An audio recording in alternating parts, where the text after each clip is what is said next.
is a very distinguished member of the Institute of Chartered Secretaries and Administrators of Nigeria, Mr. Chris Ayako. Mr. Chris Ayako is a governance professional and practitioner. He is a chartered accountant and a member of the Institute of Chartered Accountants of Nigeria. He is a member of the Chartered Institute of Personnel Management. Of course, an associate member of the Institute of Chartered Secretaries and Administrators of Nigeria, ICSAN. Mr. Ayako is a managing consultant with ZINAC Professionals and, of course, the coordinator of ICSAN Lecture Center in Lekki Phase 1. Mr. Chris Ayako is happily married with lovely children. Mr. Ayako, it's nice to have you on Corporate Governance Platform. Same here. Good evening. God bless you. Thank you very much for obliging our request to come on the show, to come and discuss this very important topic, the role of external auditors on the integrity of corporate financial reporting. Let me start this conversation by asking you, what exactly are the roles of external auditors, and distinguish it from the roles of internal auditors? Okay, thank you, Dr. Deyemi. External auditors are professional accountants that are into audit, and the audit they handle is pure in-depth examination into financial statement prepared by directors of companies. So the role of the external auditor, as it has to do with this audit, is basically to ascertain, one, whether the financial statements were prepared in line with relevant accounting standards, like international financial standard, and also to see whether the financial statement actually show a true and fair view of the financial position of the company.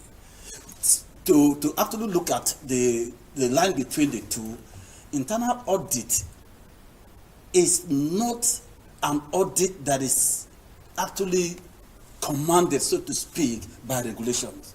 It's not being regulated by a camera that the company must have it. So it's basically an independent appraiser into the activities of organizations, looking at their control, the control system and compliance status. Okay, so any company that desires not to engage an external auditor is free to do so if it is not a compliance thing or not external, internal. Internal, okay, internal. Internal, yes. Okay, but external is yes, it's statutory. It's statutory. Yes. Companies must do it. Absolutely. Okay. Absolutely. Okay. Before I go into the next question, I want to use this opportunity to invite our viewers to be part of the show. And to be part of the show or to contribute on this particular show, you only need to send a text message to ask question or to make comment. Please send your text message to 080-2323-1287. Only text message, please, to 080-2323-1287. Your messages or your questions will be read out, and please kindly put your name on the text message.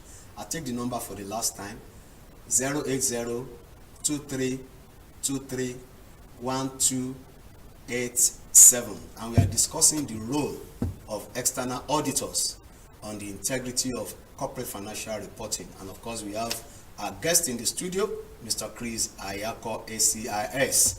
Yes, we have made us to understand what the external auditors do, and of course we also distinguish it from what the internal auditors do. Now, is there any link between external audit functions and risk management? Absolutely, yes. Very, very close link. Yeah. If you look at the role of external auditors, their role also includes an inquest into the guidelines, into the guidelines, the safety policies of the organization, okay, and in risk management, basically, the duty of the risk management department is to, having identified and appraise certain risks that the company is exposed to, is to come up with measures to control those risks, the barest minimum. Now, the external auditor, in the course of his job, if he comes across anything that appears to be inimical to the success or growth of the organization, which of course we look at it as a risk factor, then automatically you also have to report. So you can see that they work together. And of course, if the mitigants put in place by the risk management department are not effective enough according to the opinion of the external auditor, he will make recommendations so that they will be more effective. Okay, so the external auditors in one way or the other is also part of the risk management function. Absolutely, absolutely. Okay. Now, we have seen a lot of financial reports, corporate financial reports.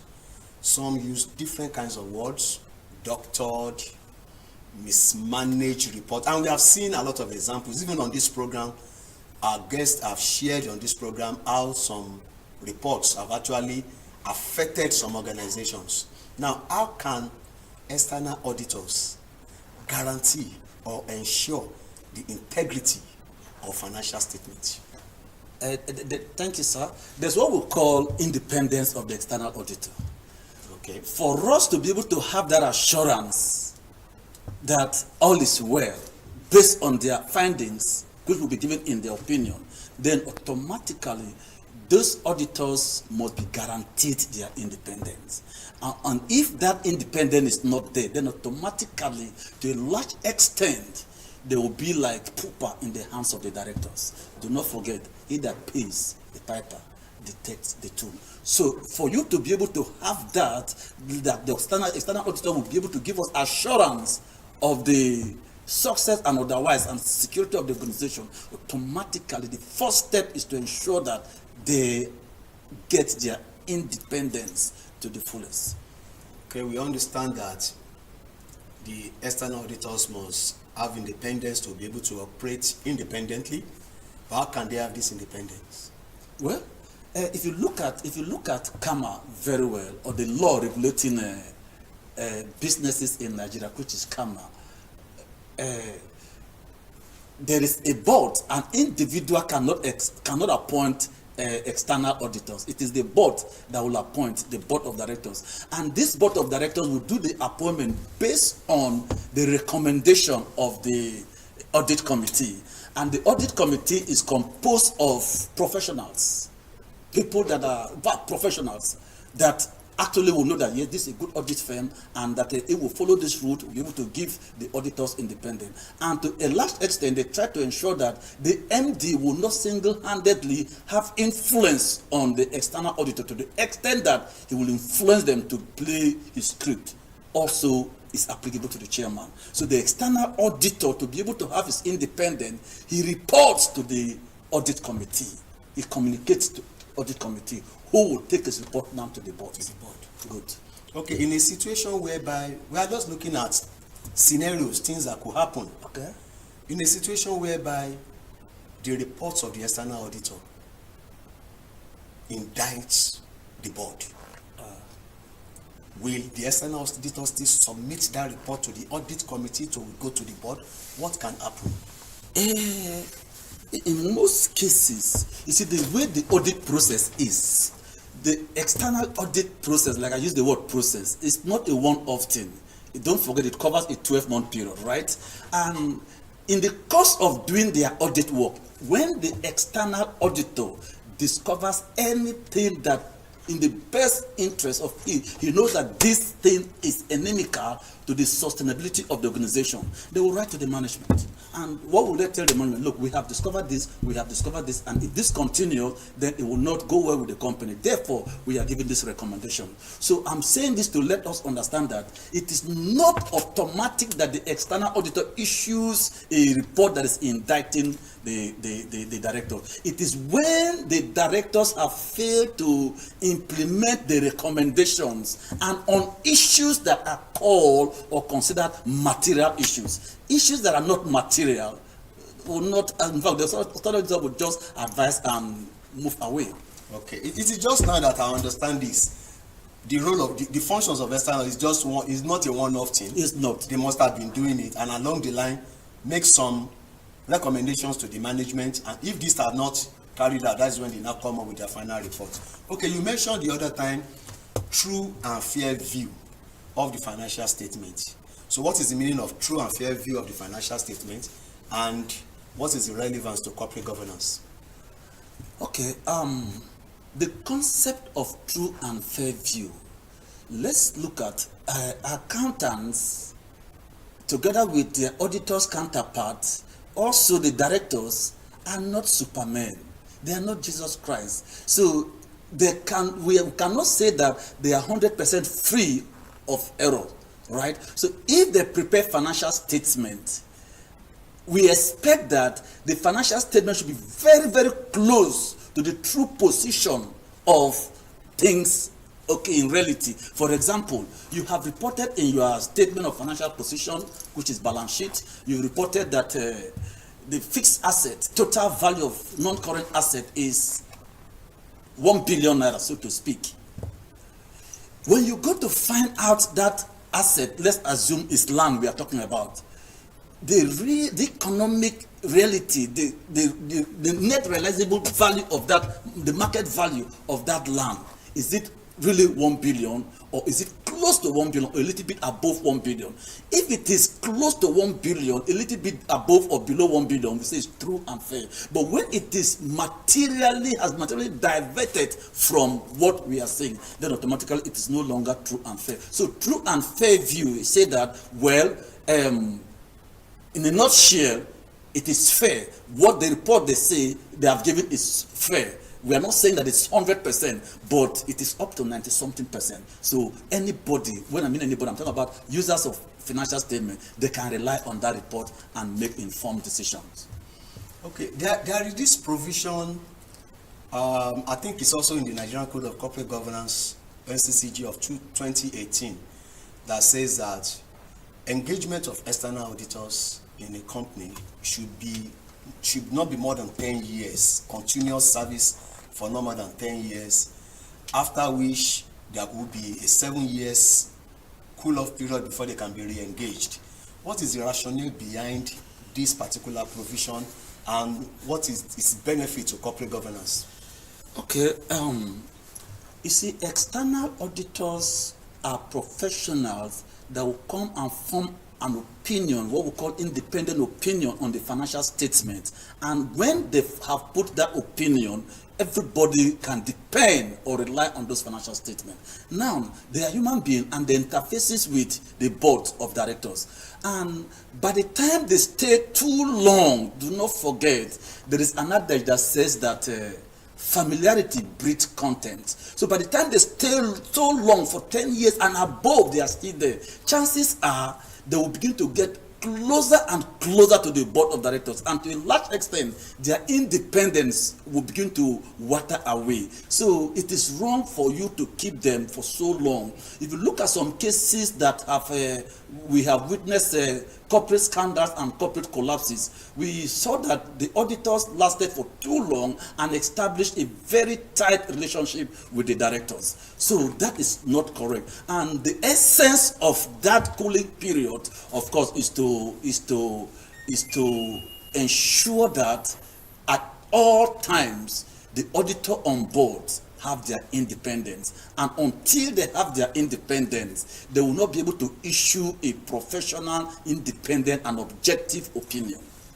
And you don't think the 10 years of continuous service is just too long? Well, the reason why I will not want to say it's too long, the auditors have made a statement here. They are not spirits, right? And let's look at some big organizations, multinationals. Okay.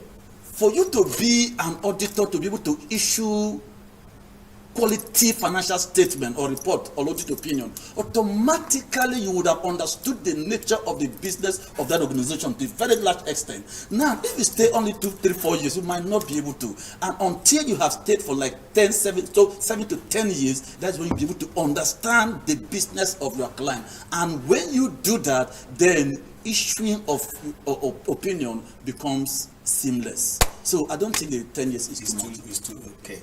Okay, what then is the import of restricting external auditors from providing non-audit services to an organizations they work for? Okay, if you look at the job of external auditor, basically they are cross-checking what has been done. And this their cross-checking that has been done is what has been done by the board, so to speak, right? Because Kama said that directors are people appointed to manage the affairs of the company. Now, if you allow external auditors to also render non-audit services to the same client, what you are simply doing is that you are simply asking the external auditor to go and review or audit or cross-examine what they have done. And if that is the case, one thing that will happen is that they will lose their independence. And at the end of the day, you will see that the external auditors are reviewing the job of the external auditor. For instance, you ask an external auditor to be the one to prepare your financial statement. Of course, they can do that. They have the training to do that. But for us to be able to guarantee their independence, it is not allowed. It is not allowed. If you allow them to do that, then it is very unlikely that the external auditor will say, oh, this is wrong. Because if you do that, for example, I am Chris. I am an external auditor, and I'm auditing you. And I'm the one that prepared the financial statement. If I say that what I prepare is wrong, it is very unlikely that I will tell you that I will report that that financial statement is wrong because I prepared it. So to avoid what we call in audit or in corporate governance self-review, the external auditor should not be allowed to handle any non-audit function that have the potential to make him to self-review himself. Okay, I just received a text from Mr. Kola Lawal here. He said, you just made a statement that some external audits have made some companies to be involved in corporate scandal and led to the collapse of those companies. Now, what should be done to those external auditors that are involved in this corporate scandal? They are not above the law. And I am a chartered accountant. I'm a member of ICANN. ICANN have a disciplinary committee, just like ICSAN. ICSAN also have a disciplinary committee. So, and ICANN is, these professional bodies are number one regulators that regulate their members. So when they err, then they should be dealt with. So if an auditor, if it is known and established that an auditor connive with the board or any management staff to do things that are unethical, and as a result it had negative effect on the company, then automatically it should be dealt with according to law. There are laws that will deal with them. They should be dealt with. Absolutely. Okay. Now the other time I said, why is it that some external auditors were restricted from doing some non-audit functions or services to an organization? Now let us look at the functions, specifically internal audit functions. Okay. Can these internal audit functions be outsourced to the external auditors? I just picked that out because it's still part of auditing. If you do that, if you do that, any company that does that has automatically dug a pit for the company to enter. Because if you look at internal audit function is actually there to appraise the effectiveness of the system, the accounting system, the compliance system, and operating system, so to speak. Now, if you allow the external auditor to also render internal audit function to the same client, then automatically what you are doing is allowing. Before I ask my next question, I'd like to say that if you are just joining us on the program, it's Corporate Governance Platform, and we are discussing the role of external auditors on the integrity of corporate financial reporting. And Mr. Chris Ayako, ACIS, is leading in that conversation. So you have said to us that earlier on that the external auditors need to have the knowledge of the business of that organization. Now the question is, how will that external auditors, if he's not a member of that organization, acquire that knowledge of the business of the organization? Okay, thank you very much. Like I said, in fact, it will also boil down to why I supported the view that they should be allowed to stay for up to 10 years. Okay. Now, one of the ways to learn the business, do not forget, the external auditor we are talking about is a chartered accountant. And chartered accountants are not mean men.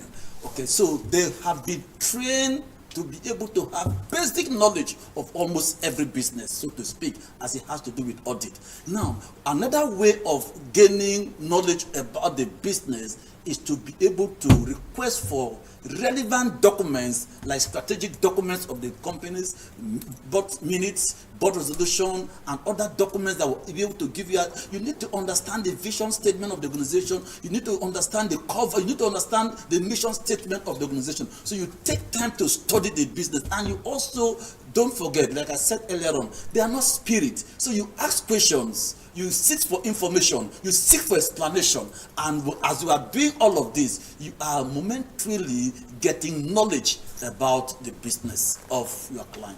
Okay, you also said that the external auditor should submit the report first and foremost to the audit committee before it is submitted to the board. When this report is submitted to the audit committee, if the audit committee disagrees on some of the opinions of the external auditor, what do you think should be done so that the shareholders will have enough information to take appropriate decision at the annual general meeting? Okay, if you look at the composition of audit committee, they are professionals, and the chairman must be a chartered accountant, someone that is versatile in financial statements, in financial issues. And every other member of the audit committee will also be some people that are very experienced in financial related matters. And by this, it is very important to say here that the audit committee, to a large extent, is the eye of the shareholders. The eyes of the shareholders, or put it away, the watchdog. Therefore, where the independent auditors, who we call external auditors, where the opinion they give concerning the financial statement so audited, if the audit committee disagree with that opinion, do not forget, for that to be done, they would have finalized the financial statement at the board level. And if after that they still disagree with the opinion, do not forget, the audit committee is performing a delegated function. So they will communicate to the board. And if that position still stands till the day of the AGM, then the shareholders that rely so much on their eyes in the company, which that is relies on the audit committee. Audit committee, okay, like I said, is their eyes. They rely so much on, and they rely on them. They have confidence in them because they are professionals. They are independent to a large extent. Then I think the last option that will be left for the shareholders is to suspend that opinion and call for a review of that opinion. A review of that auditor's opinion. Okay, that means at annual general meetings, the audit committee will be given a voice. Of course, yes. At annual general meeting. Do not forget that this is a very peculiar case. Okay. If they issued unqualified opinion, it's a different ball game. That means that it's a clean report and they said it's fine. But if they have issues, and it's not just issuing a qualified opinion, but there's a disagreement between the external auditors, who are also professionals, and the audit committee, who are also made up of professionals, then when there's that disagreement, then honestly speaking, the shareholders will toe the part of the audit committee. They are their eyes. They are their watchdogs. I wish we see a scenario like that and see how it will play out. Okay. The provisions of the external audit functions and roles as provided in the Nigerian Code of Corporate Governance, do you think is adequate and conform to global best practices? The answer is capital yes, because the code, the Nigerian Code of Corporate Governance 2018, they didn't fall from heaven, so to speak, and also didn't come from independently from ICSAN or from Financial Reporting Council. They would have actually done a collaboration with international bodies. So if you look at their provision very well, if you go to that principles, they would have mentioned international auditing standard. So the answer to that question is that absolutely yes, it conforms with international best practice. Okay, let's talk about ICSAN as an institute. Does ICSAN enhance the capacity of our members, at least the members of the institute who are company secretaries, on how to relate with external auditors? Of course, yes.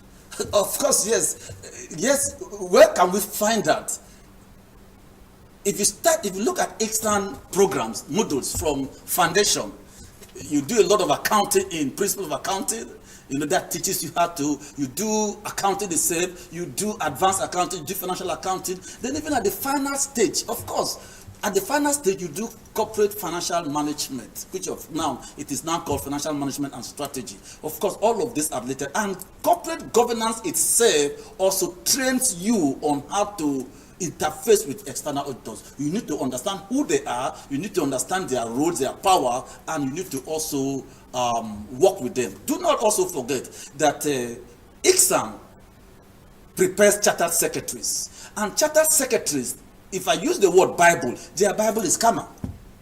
And Kama, if their Bible is Kama, chartered secretary have actually perused through Kama very well. And those provisions that you just asked are clearly stated there. So there's no way ICSAN would train people that are actually half big and do not understand the place of okay. Does it then mean that a trained chartered secretary by ICSAN can adequately interpret financial statements and detect errors if there are any? Absolutely yes. Absolutely yes. If you look at the scope of financial management and strategy prepared by ICSAN, that they are one of their courses, and of course, until you qualify that, you pass that, you will not be inducted. Of course, if you look at the scope, what we do here is even though the chartered secretary is not an accountant. Absolutely, you don't have to be an accountant before you become a chartered secretary. In as much as you have been able to pass the rigor of the exams, and the rigor of ICSAN exams, honestly speaking, qualifies you to stand out there and interface with the board as a professional. Give the board advice professionally, strategically. Okay, the rigors of ICSAN training for someone to become a chartered secretary actually qualifies you to interface with any accountant and, of course, board of directors. We want to thank Mr. Chris Ayako for coming on the show. That is the much that we can take because of time constraints. Mr. Chris Ayako, a chartered accountant, a governance professional, member of ICSAN, member of CIPM, and of course, managing consultant, Zinc Professionals. We want to thank you for coming on the show and for sharing your thoughts on the role of external auditors. Always my pleasure. And for our viewers, we thank you. Mr. Kola Lawal that sent a message. We also thank you for contributing to the show. We invite you to join us next time on the show, same time, same station. I am Dr. Tunde Odeyemi. Bye for now.